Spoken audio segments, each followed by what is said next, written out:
अस्सलाम वालेकुम दोस्तों, आज मैं आपके लिए तड़के वाली मसूर की दाल बनाने की बहुत ही ज़बरदस्त रेसिपी लाई हूँ। ये बहुत ही मज़ेदार बनती है और ये दाल इतनी लज़ीज़ बनती है कि आप सबकी फैमिली इसको शौक़ से खाएगी और बार बार आपसे फरमाइश होगी इसी दाल की।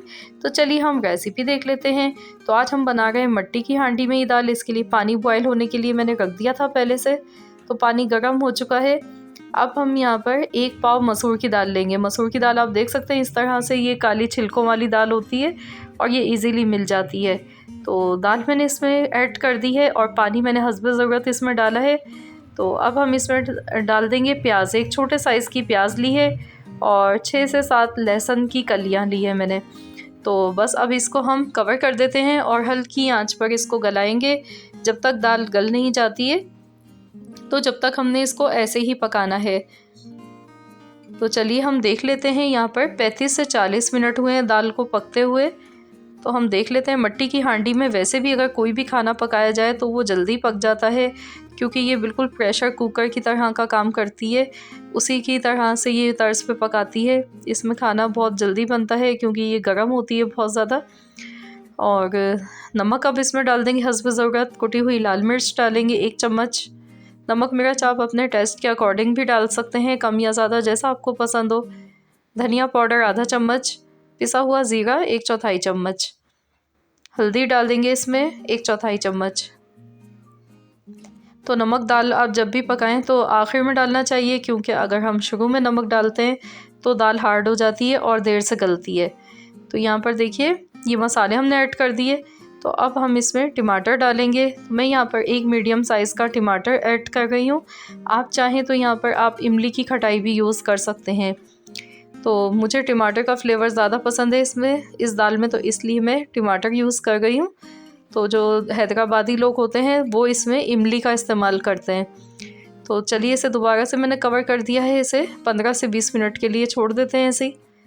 तो यहाँ पर देखिए 15 मिनट हुए हैं इसको पकते हुए और टमाटर देखिए सॉफ्ट हो चुके हैं। तो आप ये देख सकते हैं कि इस दाल को हमने अकेले बना रहे हैं, इसमें कोई मूंग की या कोई और दाल ऐड नहीं की है। तो इसलिए फिर इसमें ये होता है कि पानी अलग और दाल अलग होती है, तो इसको घोटना ज़रूरी होता है। तो इसको घोटने के लिए मैंने यहाँ पर ये लकड़ी की घोटनी ली है। इसको हल्का सा बस मैश कर लेंगे, इससे दाल की जो कंसिस्टेंसी है ना वो बहुत अच्छी लगेगी दिखने में। बिल्कुल से नहीं घोटना है, ऐसे रखना है कि आधी दाल जो है वो साबुत रहे और आधी दाल इसमें पिस जाए, इस तरीके से घोटना है। मिट्टी की हांडी में जो हम खाने पकाते हैं उनकी तो बात ही अलग होती है। बहुत ही लजीज खाने इसमें बन के तैयार होते हैं। लेकिन अगर आपके पास नहीं है तो आप नॉर्मल अपने बर्तन में वैसे भी पतीली में भी बना सकते हैं।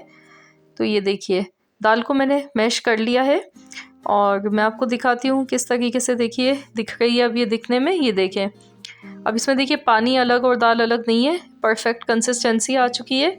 और ये देखिए साबुत इसमें दाल का दाना भी दिख रहा है। तो आधी दाल हमने पीस ली, आधी हमने ऐसे खड़ी रहने दी है। तो इस तरीके से ये दिखने में बहुत अच्छी लगती है। तो चलिए अब हम इसका तड़का तैयार करेंगे। आधा कप ऑयल मैंने लिया है और इसमें हम डालेंगे लहसुन की कलियां ली हैं 6 से 7 अदद, बारीक चॉप कर लिया है। अदरक 1 इंच का टुकड़ा लिया, इसको काट लिया है। और प्याज ली 1 छोटे साइज़ की। तो ये इसमें ऑयल में हम डालेंगे और गोल्डन कलर आने तक इसको फ्राई करेंगे।